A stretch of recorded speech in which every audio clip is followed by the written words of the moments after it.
Gênesis, capítulo de número 22, a partir do verso 1 ao verso número 14. Você pode acompanhar na sua Bíblia. Eu vou ler aqui na versão que eu estou utilizando nessa noite, que diz assim: olha, algum tempo depois, Deus pôs Abraão à prova. Abraão, Deus chamou. Sim, respondeu Abraão, aqui estou. Deus disse: toma seu filho, o seu único filho, Isaque, a quem você tanto ama, e vá à terra de Moriá, e lá, em um dos montes que eu lhe mostrarei, ofereça-o como holocausto. E na manhã seguinte, Abraão se levantou cedo e preparou seu jumento, levou consigo 2 de seus servos e seu filho Isaque, cortou lenha para o fogo do holocausto e partiu para o lugar que tinha indicado. E no 3º dia da viagem, Abraão levantou os olhos e viu o lugar de longe. Fiquem aqui com o jumento, disse ele aos seus servos. O rapaz e eu iremos mais adiante, vamos adorar e depois voltaremos. Abraão pôs a lenha para o holocausto nos ombros de Isaque, e ele próprio levou o fogo e a faca. Enquanto os dois caminhavam juntos, Isaque se virou para Abraão e disse: pai, sim, meu filho, respondeu Abraão. Temos fogo, lenha? Disse Isaque, mas onde está o cordeiro para o holocausto? Deus providenciará, ou Jeová Jiré, o cordeiro para o holocausto, meu filho, respondeu Abraão, e continuaram a caminhar juntos. E quando chegaram ao lugar que Deus havia indicado, Abraão construiu um altar, arrumou a lenha sobre ele, e em seguida amarrou seu filho Isaque e colocou-o no altar sobre a lenha. Então pegou a faca para sacrificar o filho, e nesse momento o anjo do Senhor o chamou do céu: Abraão, Abraão. Aqui estou, respondeu Abraão. Não toque no rapaz, disse o anjo, não lhe faça mal algum. Agora sei que você teme a Deus de fato. Não me negou nem mesmo o seu filho, seu único filho. Então Abraão levantou os olhos e viu o carneiro preso pelos chifres num arbusto. Pegou o carneiro e ofereceu como holocausto em lugar do filho. Abraão chamou aquele lugar de Javé-Jiré. Até hoje as pessoas usam esse nome como provérbio. No monte do Senhor se providenciará. Nós vamos fechar nossos olhos e orar mais uma vez. Pai, nós queremos novamente te agradecer a oportunidade que o Senhor nos deu, ó Pai, de cumprirmos uma das ordenanças do Senhor essa noite, de participarmos, ó Deus, da ceia do Senhor, de relembrarmos, ó Pai, o sacrifício de Cristo na cruz do Calvário, de podermos, ó Deus, também trazer à nossa memória, ao nosso coração, ó Pai, o fato de que o Senhor nos chama a participar da ceia, nos lembrando que em breve nós cearemos juntamente com o Cordeiro de Deus. Leve o tempo que for, 1 ano, 2, 10, 50 anos, mas o fato é que quando os nossos olhos fechar, nós estaremos com o Senhor, ó Pai, e aguardaremos, ó Deus, o dia onde povos e nações estarão reunidos, dizendo: Santo, Santo, Santo é o Senhor dos exércitos. Pai, toma as nossas vidas em Tuas mãos. Fala conosco em Cristo Jesus. Amém. Queridos, todos nós aqui conhecemos um pouco a respeito da história de Abraão. Se você for ali para o capítulo 11 e 12, você vai encontrar um contraste. E o primeiro contraste que você vai encontrar é que, enquanto no capítulo 11, nós temos pessoas querendo, pela sua própria força, pela sua própria natureza, pela sua própria intelectualidade, chegar a Deus, pessoas querendo ser famosas, querendo justamente mostrar: olha, nós vamos edificar aqui um poderoso prédio, ou na linguagem babilônica, um zigurate, uma espécie de grande pirâmide a chegar aos céus, para podermos realmente então ali falarmos diretamente com Deus, mostrar a nossa capacidade. E aí Deus vai dizer justamente o que: olha, não vai dar certo isso, vamos confundir o pessoal. E realmente ali Deus gera uma grande confusão. E logo em seguida nós somos então apresentados a Abraão. E Deus chega para Abraão e diz: olha, Abraão, tudo bem com você? Olha, eu tenho um projeto de vida para você. Eu tenho algo muito especial. E eu quero fazer o seu nome famoso. Eu quero torná-lo grande. Eu quero fazer com que, através de você, não apenas a sua família venha a ser abençoada, mas todas as famílias da terra sejam abençoadas. E logo em seguida, talvez Abraão tenha entrado um pouquinho em parafuso, como nós diríamos, porque Abraão não tinha filhos. Abraão tem uma situação ao qual ele já tem 75 anos de idade. Mas Deus promete um filho, promete realmente um herdeiro, alguém que vai ser o seu descendente direto. E talvez Abraão pensasse: olha, Sara, Deus falou comigo, e Ele disse que eu vou ter aí, nós teremos aí realmente uma grande multidão, vários filhos. E talvez ele estivesse empolgado, e talvez ele pensasse: olha, nós vamos ter aí gêmeos, trigêmeos, quadrigêmeos, nem sei se na época já nasciam gêmeos ou mais. Mas o fato é que há uma expectativa agora diante de uma promessa de Deus. Só que entre a promessa de Deus, o seu cumprimento, há todo um talhar do Senhor sobre a sua vida e a minha vida. Uma das frases clássicas atribuídas ao grande escultor Michelangelo é que ele dizia que à medida que as lascas do mármore vão se esvaindo, vão sendo retiradas, então a imagem, a figura verdadeiramente vai aparecendo. É uma coisa óbvia, mas o que Michelangelo estava querendo dizer é que Deus ele vai tirando as lascas de nós à medida que a imagem dele venha a ser aparente nas nossas vidas. Nesse processo de 24 anos, muita coisa vai acontecer. O pai da fé vai mentir, e alguns vão alegar que era uma mentira técnica. Nos nossos dias, é tudo muito técnico. A mentira, ela não é tão mentira à medida que nós colocamos ali algum glacê de verdade. A mentira que Abraão vai contar é dizer justamente quando há fome na terra, e ali sem consultar a Deus, ele vai e desce para o Egito, porque ele sabe que lá tem comida, e chegando lá ele vira para a esposa dele e fala: vamos fazer o seguinte, pode ser que vão me matar porque você é muito bonita, mas diga para eles que você é o quê? Minha irmã. Tecnicamente ela era irmã, mas ela, acima de ser a sua irmã, ou meia-irmã, ela era a sua esposa. E vai acontecer uma série de situações se Deus não intervisse. Passado disso, várias vezes o Senhor vai ainda dizer a Abraão: Abraão, eu vou abençoar você, eu vou fazer de ti uma grande nação. E Abraão continua esperando.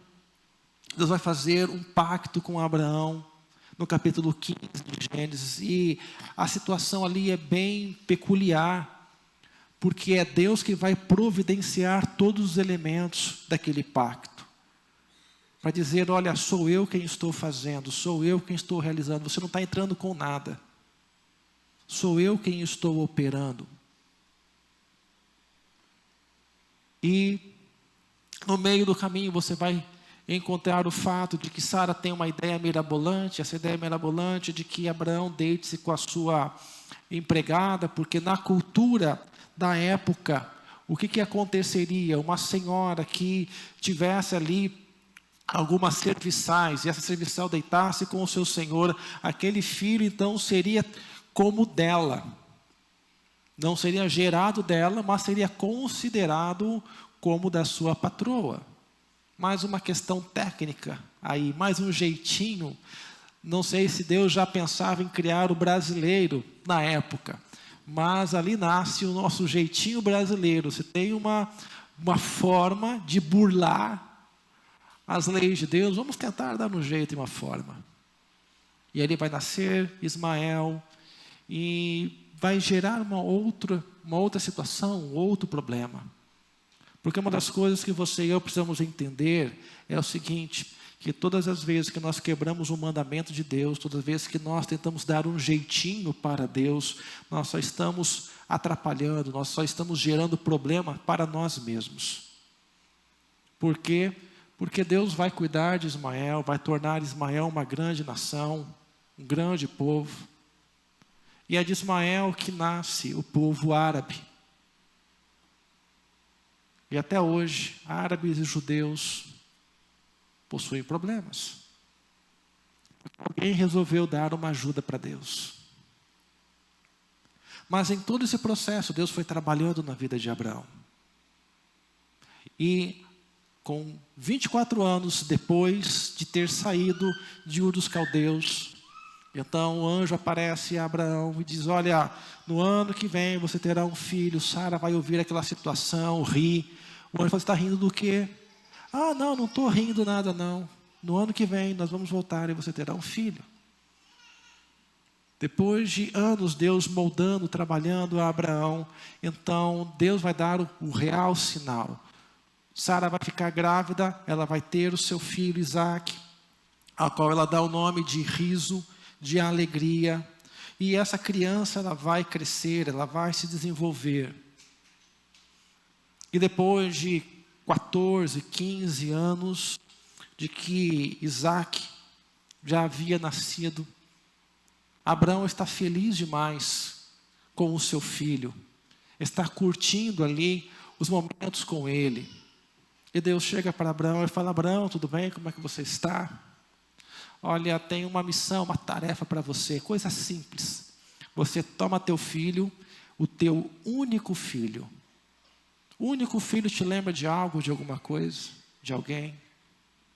Você toma teu filho, teu único filho, e você vai bem ali, em Moriá, 3 dias daqui, e você vai fazer algo para mim, você vai sacrificar o seu filho.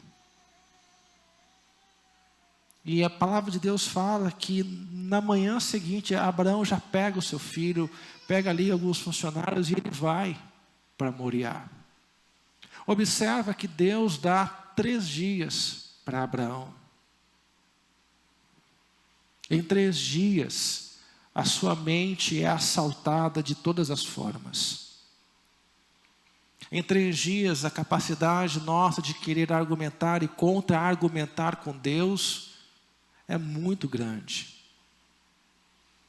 E dizer: olha, eu acho que eu ouvi errado. Não é por aí. Não são, Deus não iria mandar eu sacrificar o meu filho. Não, Ele prometeu. Disse que faria. Ele disse: não, acho que é coisa da minha cabeça. É tempo suficiente para você desistir. Mas Abraão vai. 3 dias. Sobe Moriá. Mas antes de continuar desse ponto, eu quero destacar algumas situações para nós nessa noite. A primeira delas é que você e eu não estamos isentos a sermos provados por Deus. Quando você olha o salmista no Salmo de número 66, o verso número 10, a palavra do Senhor vai declarar: pois tu, ó Deus, nos provaste. Tu nos afinaste como se afina a prata. O salmista no Salmo 139, verso 23, diz: Senhor Deus, sonda-me. Ó Deus, conhece o meu coração, prova-me e conhece os meus pensamentos. Lá na frente, quando o povo já está no Sinai, louvando, adorando ao Senhor, no capítulo 20, verso 20, o Senhor diz assim: disse Moisés ao povo: não temais, Deus veio para vos provar, e para que o seu temor esteja diante de vós, a fim de que não pequeis.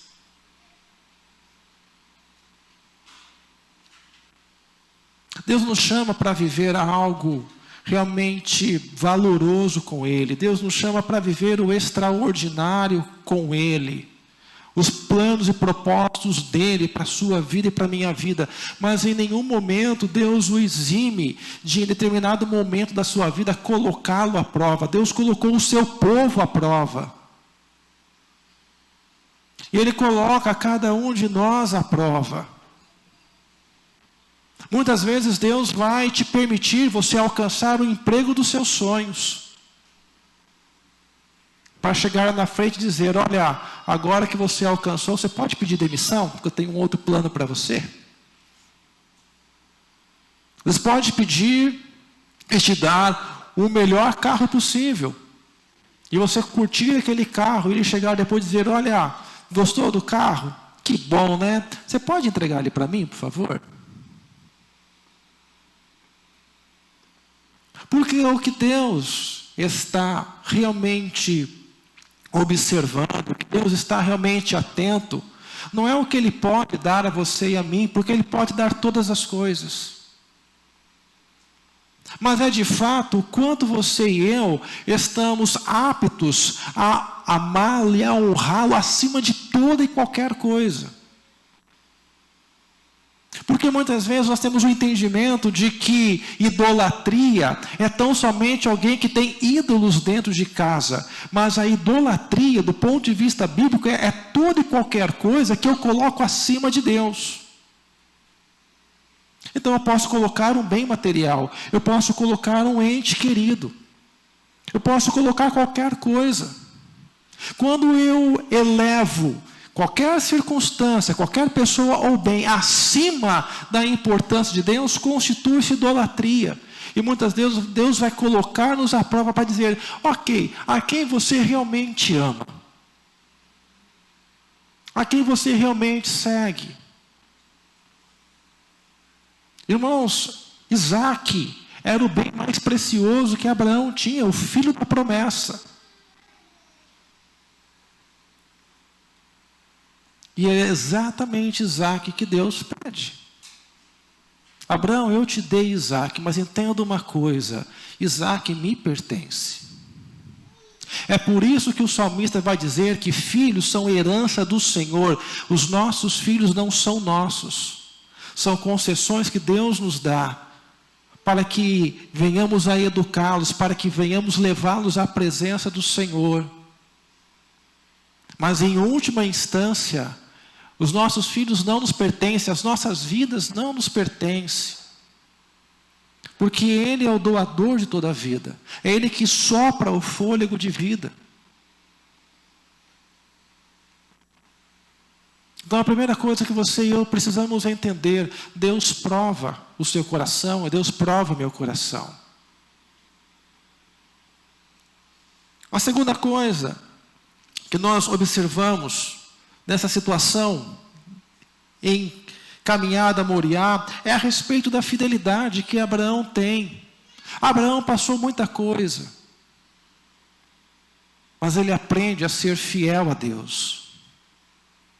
E a fidelidade é uma característica requerida de cada um de nós. 1 Coríntios capítulo 4, verso 2, o apóstolo Paulo vai dizer, além disso, requer-se dos despenseiros que cada um se ache fiel.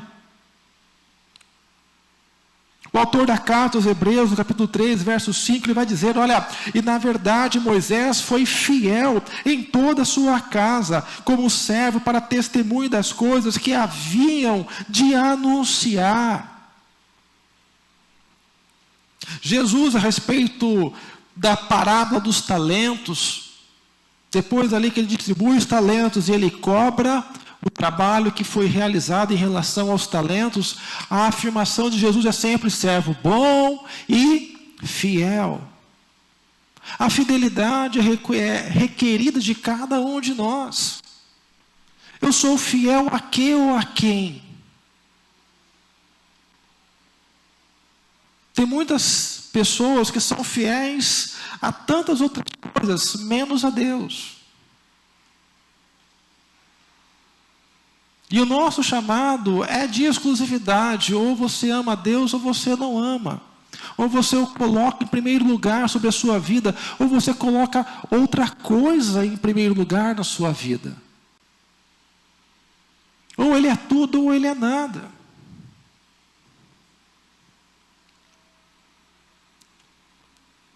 Abraão, ele foi fiel com o Senhor.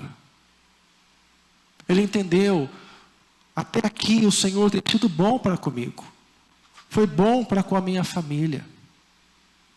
E eu sei que Deus não comete enganos.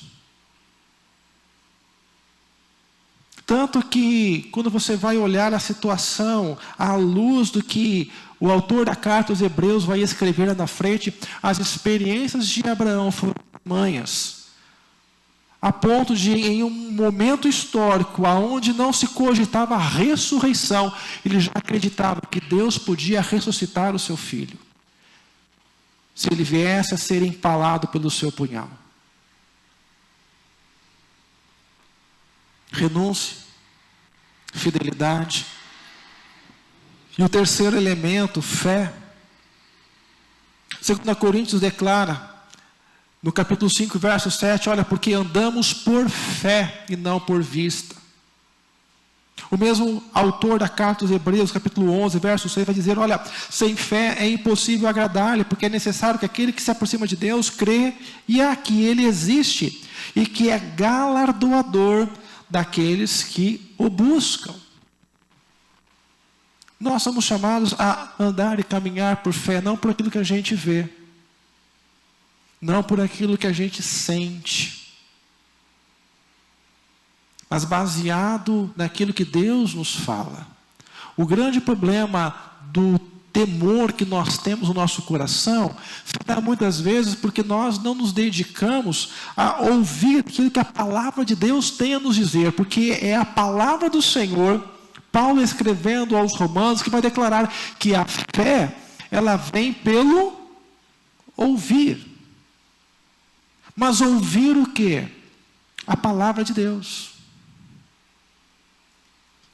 Se eu não estou desenvolvendo a minha fé, é porque eu não estou ouvindo a palavra de Deus. Porque a fé vem pelo ouvir. Eu preciso desenvolver a minha fé.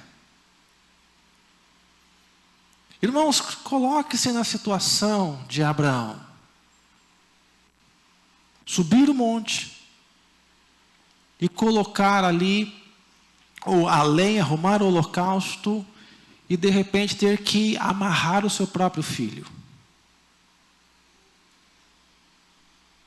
Isaac talvez não estivesse entendendo nada.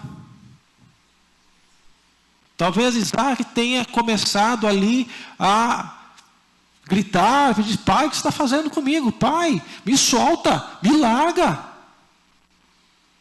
Porque enquanto ele está subindo o monte, ele não está entendendo muito o que está acontecendo. Porque ele pergunta, olha, cadê o cordeiro?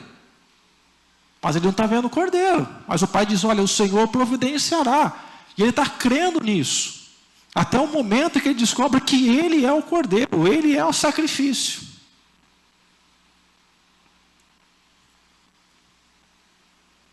Ali entrega, renúncia, fidelidade, fé, está tudo junto. E naquele momento onde ele coloca o filho amarrado sobre o altar, sobre o holocausto, talvez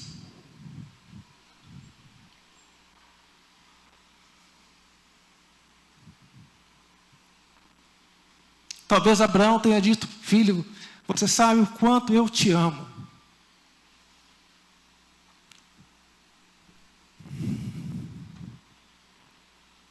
É difícil imaginar a cena.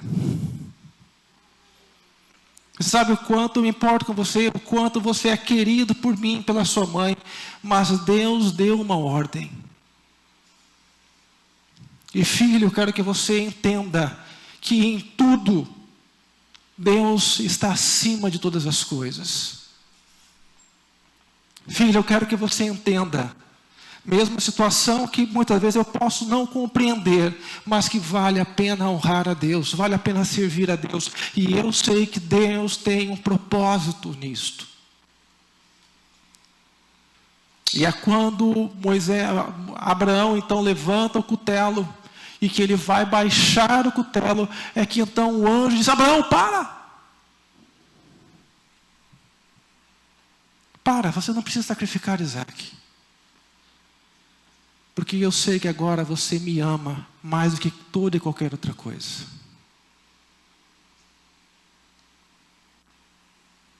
Agora, eu sei, não que Deus já não soubesse, mas agora isso servirá de testemunho para toda uma geração. De que você não negou aquilo que era mais precioso para você. Que agora você realmente testifica a tudo e a todos que o seu bem maior é justamente a mim. E que se cumpra todas as promessas que eu lhe fiz.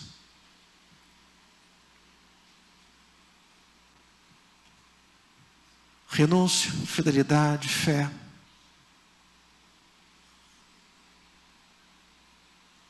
Ali Abraão se vê sendo provado. E descendo Moriá, vencedor. Ali foi colocado que realmente tudo o que Abraão tinha, de fato pertencia ao Senhor. Mas é interessante como a história decorre. Porque 2000 anos vão se passar. E no mesmo local, a história, ela vai se repetir. 2000 anos depois, um pai se vê conduzindo seu filho, carregando a lenha, até o local do holocausto. E da mesma forma, o cutelo vai ser levantado. E o autor da carta aos Romanos, Paulo, vai então dizer, no capítulo 5, verso 8, mas Deus prova o seu amor para conosco, em que Cristo morreu por nós, sendo nós ainda pecadores. Naquele dia, em Moriá, o pai levanta o cutelo, só que não tem ninguém para gritar: Deus, para! Para, que absurdo é esse? Para, está louco, Senhor! Porque não há ninguém acima de Deus. E naquele dia o cutelo é baixado.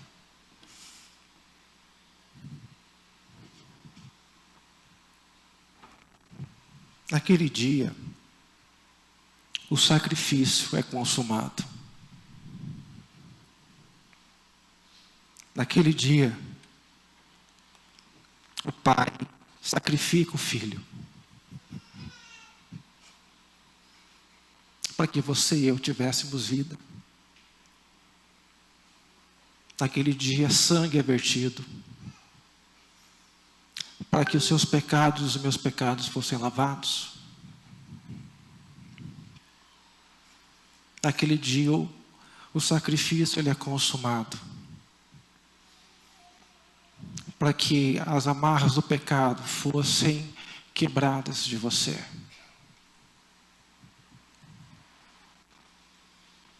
Naquele dia, o Pai consome o sacrifício. Conclui o sacrifício. Mas glória a Deus, porque a palavra de Deus também vai nos mostrar, nos revelar, que ao terceiro dia, o Filho então ressuscita. A tumba, a morte não o segura. E uma verdadeira revolução começa a acontecer. Onde agora vidas começam a ser alcançadas, o poder do Espírito Santo começa a ser derramado. E quanto maior a perseguição, maior é o número de cristãos que vão sendo alcançados. A ponto da história declarar que no século IV, A versão oficial é de que Constantino tem uma ideia, né, uma visão de uma cruz reinando, e agora Roma se tornará então cristã. Essa é a versão que querem que você acredite. A versão oficial é que mesmo com toda a perseguição de Roma, o Evangelho chegou a quase 70% de toda a população da época. Vidas estavam sendo acrescidas, mesmo depois de mais de 3 séculos, indo para o 4º século. E aí começa o declínio justamente quando a igreja para de fazer a obra que foi chamada a fazer, de alcançar vidas. A igreja para de sofrer perseguição.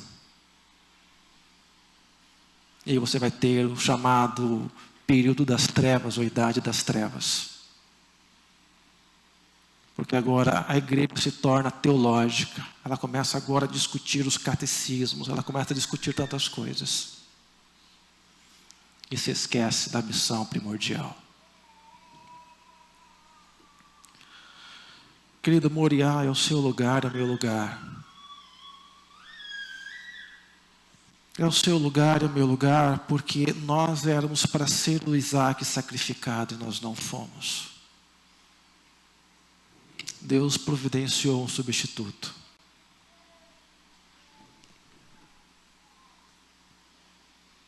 Só que muitas vezes nós temos perdido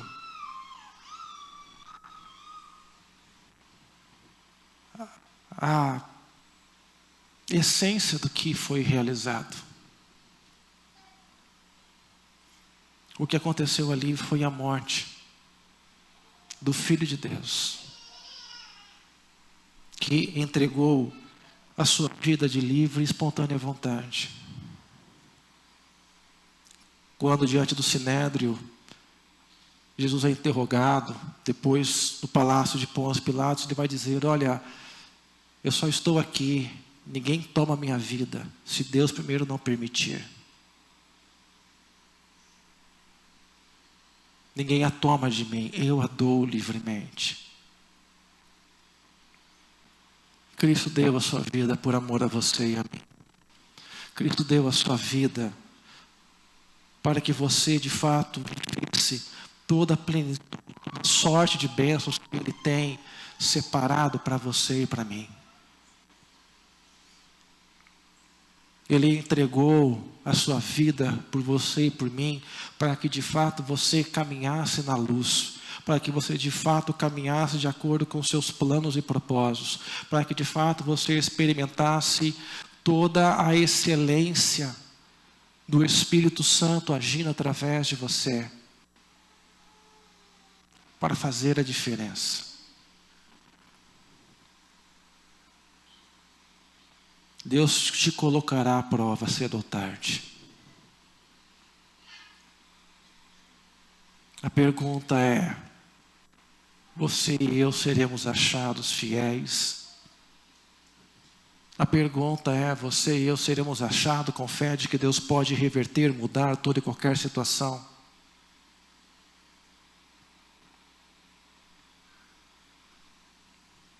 Será que ao final das contas, quando Deus pedir aquilo que é mais precioso para nós, vamos dizer: Senhor Deus, obrigado, mas eu prefiro aquilo que eu recebi a despeito do Senhor?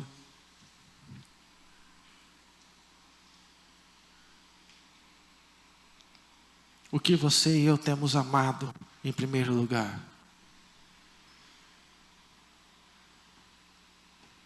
O que você e eu temos colocado em primeiro lugar?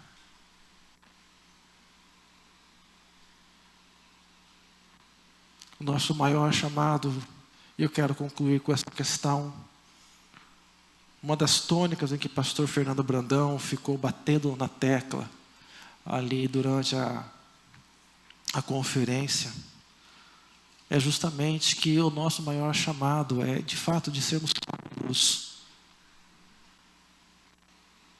Uma das coisas no militarismo é que, independente da profissão que você exerça, você é médico militar. você é um dentista militar, você é um professor militar, você tem a sua função, mas diante dessa função você é militar. Em outras palavras, você e eu somos empresários cristãos, professores cristãos, profissionais liberais cristãos. A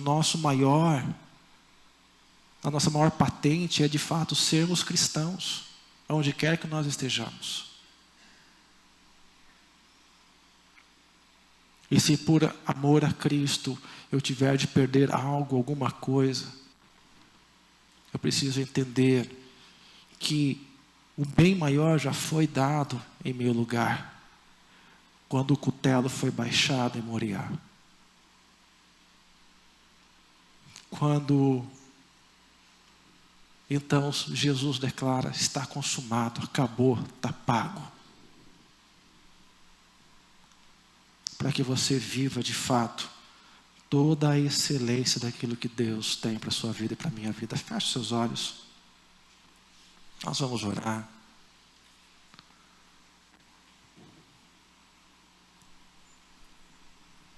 Há uma urgência em alcançarmos vidas. Há uma urgência de pregarmos a palavra de Deus.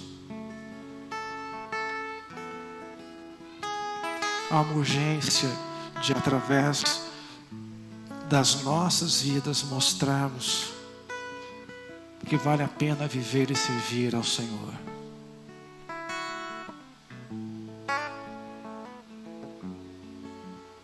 Mas isso só vai acontecer quando você e eu de fato entendermos que diante de tudo aquilo que Deus tem para a sua vida, de tudo aquilo que Deus pode conceder em sua vida, realizar sobre a sua vida, você cedo ou tarde será testado. Será que você ama mais a mim do que a sua esposa, o seu esposo, o seu filho, sua filha, o seu trabalho, os seus empreendimentos? O que você está colocando acima?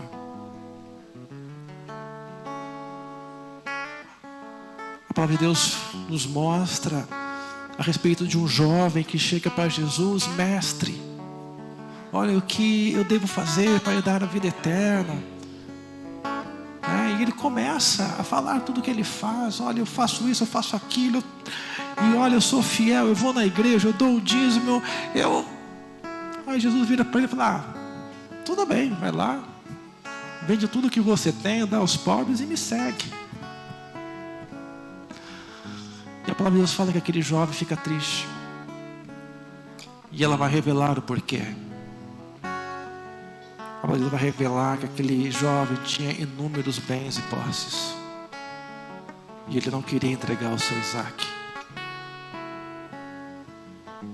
Ele teve a chance de se juntar a Jesus e fazer parte de toda a transformação que o Evangelho viria a realizar e continua realizando ao longo dos séculos. Mas tudo que você e agora conhecemos é de um jovem que buscou a Jesus, mas não quis se juntar a Jesus.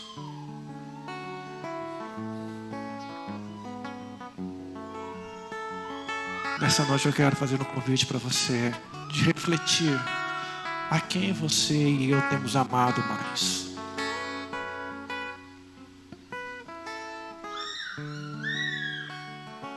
Jesus provou o seu amor para conosco. Em Moriá, uma cruz foi levantada para que você e eu tivéssemos vida. Pai, eu quero te agradecer, Senhor Deus, a oportunidade que o Senhor nos dá, ó Deus, de refletirmos, ó Pai, a respeito de que ou de quem temos colocado em primeiro lugar na nossa vida. Ó Deus, mesmo diante de todos os anos que Abraão passou caminhando com o Senhor não isentou de provar o seu coração. Porque aquele que seria pai de uma multidão, pai de nações, aquele que abençoaria todas as gerações que viriam, precisava mostrar que o Senhor de fato era o seu bem mais precioso. E assim como Lutero, 15 séculos depois, vai escrever, quando ele diz castelo forte, olha assim, temos que perder família, bens, poder. Tudo isso vale a pena, comparados a Deus, a gloriosa presença do Senhor. Ó Deus, faz a tua obra em nossas vidas e leva, ó Deus, a tua igreja, não apenas aqui em Sidrolândia, mas pelos 4 cantos dessa terra, a entendermos, ó Pai, que o bem mais precioso que temos é o Senhor. E a maior dádiva que temos é a de compartilharmos que há esperança nesse Deus maravilhoso, que nos ama, que demonstrou o seu amor e que almeja realizar grandes coisas para a glória do Senhor. Em nome de Jesus. Amém.